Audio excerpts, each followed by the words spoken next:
আমাদের বুথে ফিরে যেতে হবে, বুথকে পাহারা দিতে হবে। মমতা বন্দ্যোপাধ্যায় বুঝে গেছে যে 2026 আর তৃণমূলের পক্ষে আমার মায়েরা রাস্তায় দাঁড়াবে না। 500 টাকা থেকে 1000 টাকা হয়েছে, 1000 টাকা থেকে 2000 টাকা হবে, 2000 টাকা থেকে 3000 টাকা হবে। কিন্তু এই মমতা বন্দ্যোপাধ্যায় আর্জি করে আমার যে বোনের ইজ্জতটা লুণ্ঠন হলো, তাকে রেপ করলো, তাকে খুন করলো, এই বাংলার আমার মায়েরা তারা রাত জেগে পাহারা দিয়েছে ইনসাফের দাবিতে। মমতা ব্যানার্জি, আপনি সন্দীপ ঘোষকে আপনি লুকোনোর চেষ্টা করেছেন, আপনি সেখানকার সমস্ত নথি আপনি ভেঙে গুড়িয়ে দেওয়ার চেষ্টা করেছেন, ইনসাফ দিতে পারেননি। এই বাসন্তীর মানুষ ভুলে যায়নি। 2007 সালে ফিরে যান। 2007 সালে রিজওয়ানুর রহমান একটা তরতাজা 22-23 বছরের যুবক। সে তখন এই বাসন্তীরও মন্ত্রী ছিলেন একজন, এবং আপনারা জানেন বামফ্রন্ট সরকারের মন্ত্রী ছিলেন। এই রাজ্যের মুখ্যমন্ত্রী ছিলেন বুদ্ধদেব ভট্টাচার্য, এই রাজ্যের পুলিশ মন্ত্রী ছিলেন বুদ্ধদেব ভট্টাচার্য। মমতা বন্দ্যোপাধ্যায় তখন রিজওয়ানুর রহমানের অপরাধ কি ছিল? অশোক টবি তার মেয়েকে ভালোবাসার জন্য, হিন্দু মুসলমানের ভালোবাসার জন্য দমদমের পাতি পুকুরে রিজওয়ানুর লাশটা পড়ে থাকতে সেই লাশটা আমরা কুড়িয়েছিলাম। সেদিন মমতা বন্দ্যোপাধ্যায় কলকাতার রাস্তায় দাঁড়িয়ে আমরা রিজওয়ানুর রহমানের মাকে একদিকে নিয়ে, রিজওয়ানুর রহমানের দাদাকে নিয়ে রাস্তায় ইনসাফের দাবিতে সারা বাংলা কাঁপিয়ে দিয়েছিল। তিনি বলেছিলেন যে বুদ্ধদেব ভট্টাচার্য মুসলমানদের সুরক্ষা দিতে পারেননি, তাকে পদত্যাগ করতে হবে।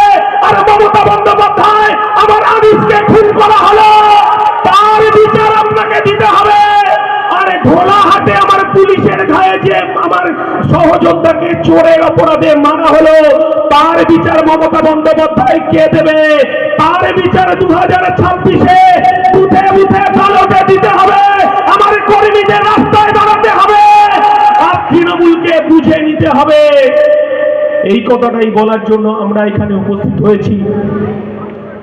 ওয়াকআউট মমতা বন্দ্যোপাধ্যায় 2011 সালের আগে থেকে মমতা বন্দ্যোপাধ্যায়কে এই বাংলার মুসলমান সমাজ বিশ্বাস করেছিল, ভরসা করেছিল। মমতা বন্দ্যোপাধ্যায়কে ত্রাতা হিসেবে ভেবেছিলেন। যখন আমরা দেখেছিলাম কলকাতার রেড রোডে নামাজে যখন মমতা বন্দ্যোপাধ্যায় বোরখা পরেন, যখন মমতা বন্দ্যোপাধ্যায় হিজাব পরেন, তখন তিনি ইনশাআল্লাহ সুবহানাল্লাহ বলেন, এই বাংলার মানুষের হয়ে দোয়া আদায় করেন। এই বাংলার মানুষ ভেবেছিলেন মমতা বন্দ্যোপাধ্যায় মুসলমানদের রক্ষা করবেন। কিন্তু আমরা কি দেখলাম? আজকেও জানেন জামাই ষষ্ঠী, আজকে আমারও জামাই ষষ্ঠী আছে। যতক্ষণ না শাশুড়ি তার জামাইকে খেতে দিতে পারছে, ততক্ষণ পর্যন্ত শাশুড়ি উপোস থাকে। আমি শাশুড়িকে বলেছি যে আমার সহযোদ্ধারা ওখানে তৃণমূল আর পুলিশের সঙ্গে লড়াই করছে, আমি রাত্রে এসে খাবো, আমার আগে আমার সহযোদ্ধাদের কাছে পৌঁছাতে হবে। আমার গাড়ি করে আমার ছেলেকে পাঠিয়ে দিয়েছি, কিন্তু লড়াইটা লড়তে হবে। যে কথাটা বলছিলাম, মমতা বন্দ্যোপাধ্যায় মুসলমানদের ত্রাতা হিসেবে ছিলেন। আমি একজন হিন্দু ঘরের সন্তান। আমি যখন আমার দুর্গা পুজোয় 4 দিন ছুটি হয়, আমার কালী পুজোয় ছুটি হয়, রামনবমীতে ছুটি হয়, আপনারা দেখেছেন জগদ্ধাত্রী পুজোয় ছুটি হয়, সরস্বতী পুজোয় ছুটি হয়। কিন্তু আমার মুসলমান সমাজের ভাইরা এই মমতা বন্দ্যোপাধ্যায়কে বিশ্বাস করেছিল। কখনো তিনি বোরখা পরেন, কখনো হিজাব পরেন, কিন্তু মমতা বন্দ্যোপাধ্যায় যখন রেড রোডে হিজাব, যখন রেড রোডে যখন মমতা বন্দ্যোপাধ্যায় তিনি নামাজে অংশগ্রহণ করেন, কিন্তু এই বাংলার মুসলমান সমাজ আপনাকে জানতে চায়, হিন্দুদের যদি দুর্গা পুজোয় 4 দিন ছুটি থাকে, তাদের রামনবমীতে ছুটি থাকে, জগদ্ধাত্রী পুজোয় ছুটি থাকে, তাহলে আমার ঈদে 2 দিন কেন ছুটি থাকবে না? এই উত্তরটা মমতা বন্দ্যোপাধ্যায়কে দিতে হবে।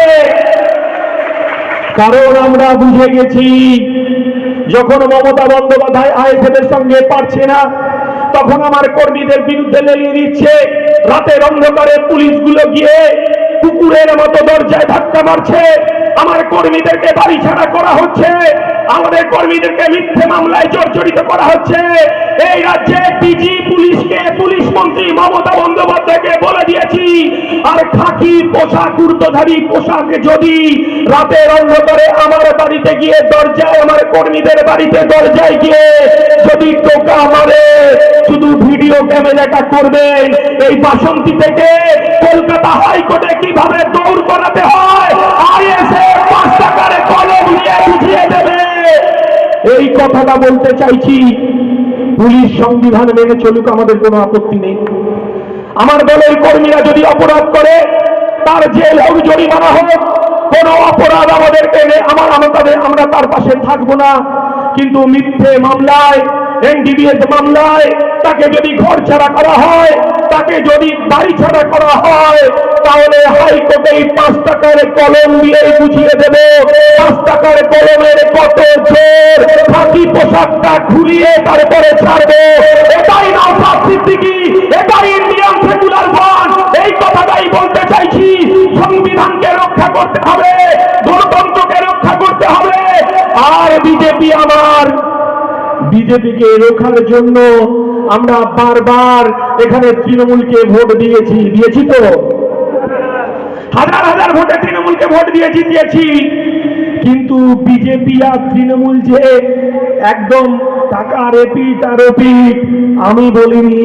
তৃণমূলের সেকেন্ড ইন কমান্ড সারদার টাকা, কোটি কোটি টাকা খেয়ে যে পাগল থেকে বসে আছে, মুকুল রায় বলেছে যাহাই তৃণমূল তাহাই বিজেপি, আর যাহাই বিজেপি তাহাই তৃণমূল।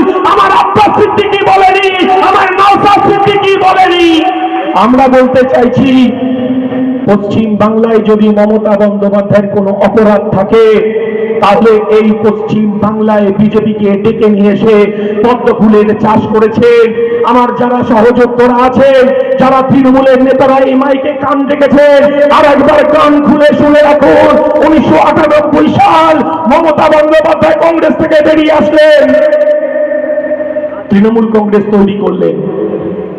আমরা দেখলাম মমতা বন্দ্যোপাধ্যায় তিনি বললেন, আনন্দবাজার পত্রিকায় প্রথম পেজে দেখলাম মমতা বন্দ্যোপাধ্যায় বিবৃতি দিচ্ছেন, বিজেপিকে ফ্রন্টে এনে লড়বো। বিবিসিতে সাক্ষাৎকার দিচ্ছেন মমতা বন্দ্যোপাধ্যায়, বিজেপি আমার স্বাভাবিক মিত্র। আমরা কি দেখলাম, অটল বিহারী বাজপেয়ী মমতা বন্দ্যোপাধ্যায়ের বাড়িতে কালীঘাটে টালির চালাতে গেলেন, তার মায়ের পায়ে প্রণাম করে মায়ের হাতের তৈরি মালপোয়া খেলেন অটল বিহারী বাজপেয়ী। এই রাজ্যে মমতা বন্দ্যোপাধ্যায় তিনি 1999 সালে লোকসভা নির্বাচনে জোট করলেন তৃণমূল আর বিজেপি। আমরা দেখলাম একদিকে জোড়া ফুল আর একদিকে পদ্ম ফুল। দমদম থেকে তপন সিকদারকে পদ্ম ফুলে জেতালেন তৃণমূল কংগ্রেস, আর জেতালেন কৃষ্ণনগরে ঝুলু মুখার্জি, সত্যব্রত মুখার্জিকে পদ্ম ফুল চিহ্নে জেতালেন মমতা বন্দ্যোপাধ্যায়। অটল বিহারী বাজপেয়ী সরকারের রেলমন্ত্রী হলেন, কখনো দপ্তরবিহীন মন্ত্রী হলেন, কখনো কয়লা মন্ত্রী হলেন। আমরা দেখলাম কলকাতা কর্পোরেশনের নির্বাচনে মমতা বন্দ্যোপাধ্যায়কে দেখলাম বিজেপির সঙ্গে জোট তৈরি করলেন। আমরা দেখলাম প্রয়াত সুব্রত মুখোপাধ্যায় মেয়র হলেন, আর ডেপুটি মেয়র হলেন। বড়বাজার থেকে জিতেছিলেন পদ্মফুলের মীনা দেবী পুরোহিত। আমরা বলতে চাইছি যে তৃণমূল কংগ্রেস এতদিন এনআরসি বলে মুসলমানদের ভয় দেখিয়েছেন, ছি করে ভয় দেখিয়েছেন। আমরা বলতে চাইছি, মুসলমানরা আপনার দুধের গাইগুলো জেগেছে। বিজেপি 2025 সালে ওয়াকফ সংশোধনী বিলের নাম করে আমার বাবু যে টাকা কাবে 300-400 বছরে কবরস্থানে দখল নিতে এসেছে, আর মমতা বন্দ্যোপাধ্যায় বলছে আন্দোলন করা যাবে না। এটা আইএসএফ মানবে না, নওশাদ সিদ্দিকী মানবে না, বিশ্বজিৎ মাইতি মানবে না। এই জন্যই আমরা আজকে সভা করতে এসেছি। আমরা বলতে চাইছি যে পাঞ্জাব যদি পথ দেখাতে পারে, উত্তরপ্রদেশ যদি পথ দেখাতে পারে, হরিয়ানা যদি পথ দেখাতে পারে, বিজেপির কৃষি বিল যদি প্রত্যাহার করতে বাধ্য করে, রাতের পর রাত জেগেছে দিল্লির রাজপথে। আর মমতা বন্দ্যোপাধ্যায় শুনে রাখুন, আপনি তো মিথ্যে কথা বলছেন যে দিল্লিতে গিয়ে মিটিং মিছিল হবে। শুনে রাখুন, আমার দলের পৃষ্ঠপোষক বলে দিয়েছে, আমার দলের চেয়ারম্যান বলে দিয়েছেন, পাড়ায় পাড়ায় মিটিং করছি, মহল্লায় মহল্লায় মিটিং হবে, বিধানসভায় মিটিং হবে, ব্রিগেডে মিটিং হবে, তারপরে আমরা দিল্লির পথে যাব। যতক্ষণ ওয়াকফ বিল প্রত্যাহার হচ্ছে ততক্ষণ বিজেপির চোখে চোখ রেখে লড়াই আমাদের চলবে।